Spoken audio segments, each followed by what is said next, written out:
Foundation this year, and I'd like to welcome you to our holiday concert. The concert, first of all, housekeeping notes. Cell phones, please turn them off or down to silent so you don't ruin anyone's experience. And the restrooms, men's and women's, are directly out here. Unfortunately, the water fountain was taken out during the construction recently and has not been put back in. So if you're looking for it, it doesn't exist. This concert and the 5 summer concerts are made possible through funding from the Bethel Park Community Foundation. The Bethel Park Community Foundation is a non-profit, tax-deductible foundation which funds a variety of programs and grants and scholarships throughout Bethel Park. This year, the Bethel Park Community Foundation will fund grants and scholarships totaling $65,000.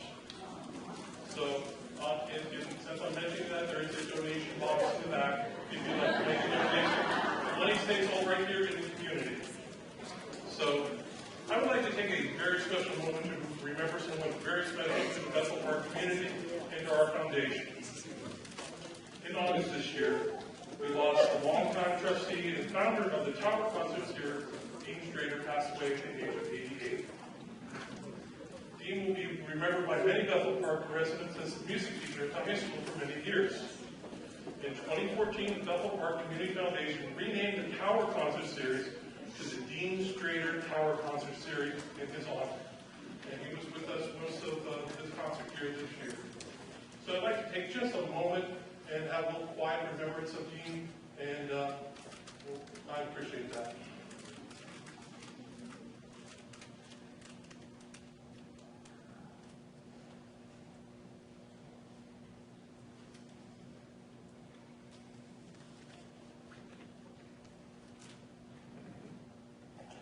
Thank you very much. Before we start the concert, I would like to thank Bethel Park, or Bethel Bakery, for helping out with the cookies for intermission. So there was several trays of cookies. They do go quickly. So we've got a lot of them, but they do go quickly, so they're so good from Bethel Bakery.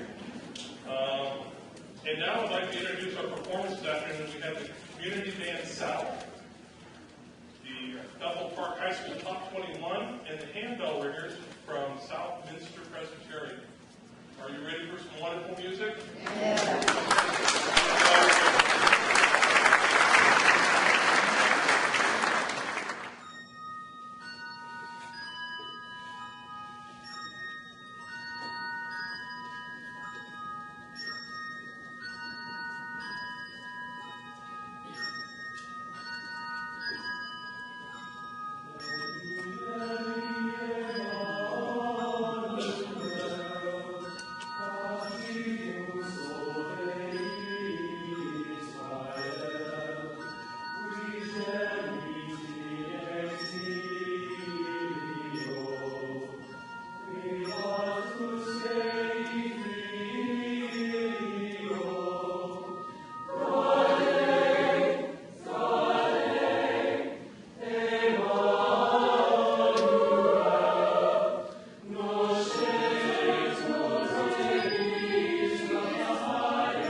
You might recognize that as Carol of the Bells. There was another tune thrown in there. Say what? O come, Emmanuel, good King Wenceslas. We must have played some interesting notes. Thanks. I think it was written that. That's all right. The next piece we're doing is Now the Green Blade Riseth, which is a rather fun one. It's good, and we love doing it because it's good at Christmas and it's good at Easter. And it's fun to play. So, Now the Green Blade.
say that that was good King Wenceslas, but that would be taking the joke a little bit too far.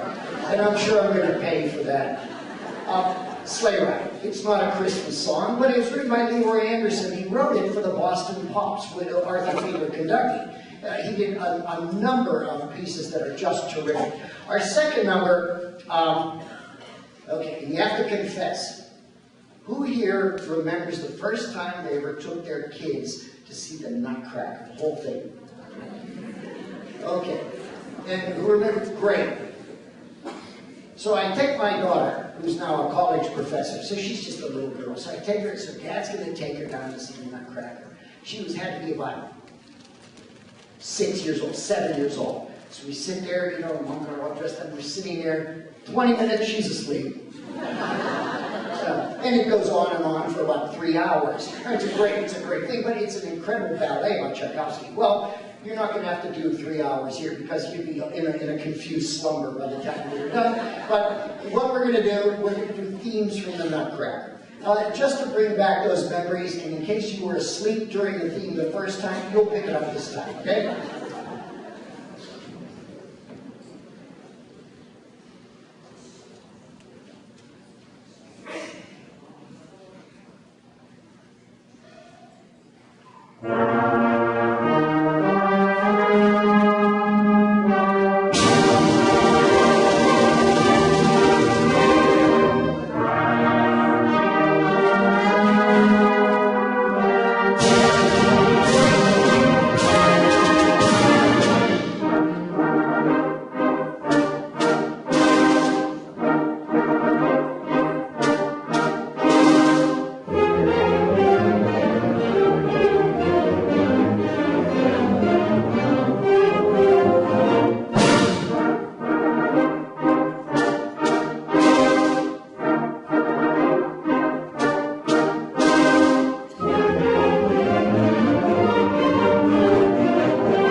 is quite frankly stolen from us. You know, there's orchestral literature, there's vocal literature, but we kind of like our own literature. Longfellow is a composer that does write for a wind band.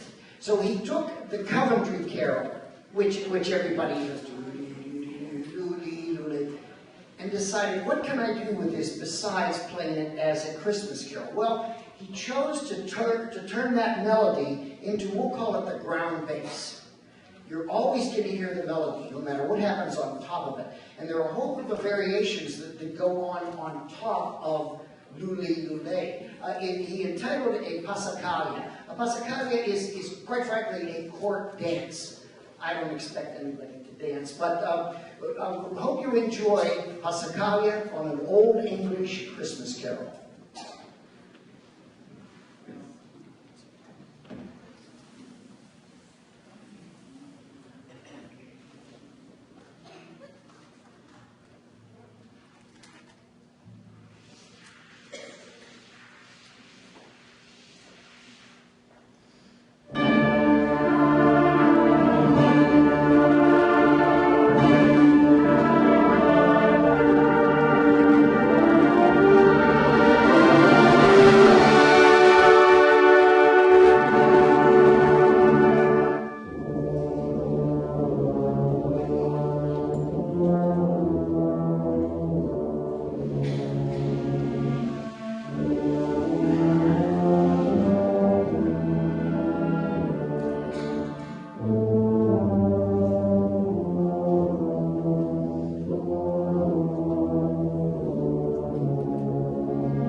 Now, for anybody that is in band now, or played in band, when we played that, we said, boy, you know, that sounds awfully familiar. Well, Gustav Holst did the same thing on the first movement of the Suite in E flat. The first time we read through this, I said, boy, that sounds awfully familiar. It should be, because Longfellow knew a good thing when he heard it, so he just decided that, you know, if you're going to steal, steal for the best. So that's what he did. This is going to be a Christmas carol. It's a modern Christmas carol, but I'm going to tell you the backstory of it, and I might ruin it for you. 1956, a gentleman by the name of Chester Hairston. He was approached by a friend of his, and he said, you know, we're going to have a really big birthday party. I want you to compose a birthday song. So, Hairston found out that a lot of Jamaicans and Caribbean people from the Caribbean were going to be at the party. So he kind of composed a birthday song with some really cool calypso rhythm in it. And it was done, and it was terrific. Well, a few years later, Hairston was approached by some record producers and said, you know, we're putting together an album for Harry Belafonte. And it's going to be Christmassy, and do you think you have an idea of it? So he goes back to the shelf, pulls off that tune, the same tune, changed some lyrics, gave it to Harry Belafonte. Let's see, it's called Mary's Boy Child the way we know it now, but it was a million seller in Great Britain in like 4 weeks. That's the nicest birthday present that composer ever got, because the residual checks just keep rolling in. Here we go, Mary's Boy Child.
shirts, you wouldn't know what that is, of the Fred Waring and the Pennsylvanians, and I hadn't heard that song for so long, and I was glad to come to Bethel Park and find that in our library there at school. So I was very glad to be able to do that every few years. Going from that to something very traditional, one of my favorite carols, a beautiful mix of the lyrics and the music. This is In the Bleak Midwinter.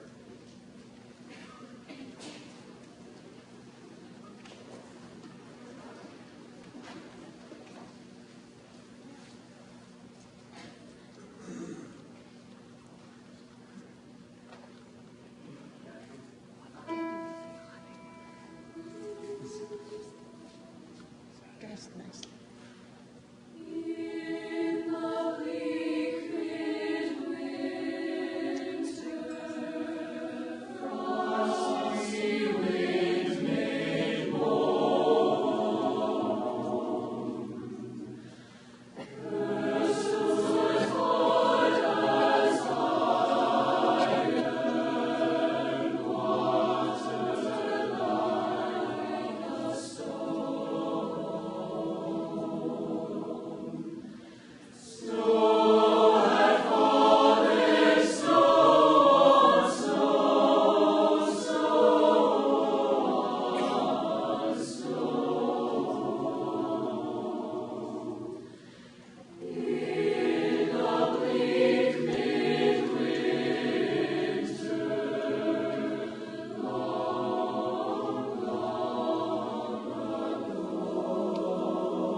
la la la la la la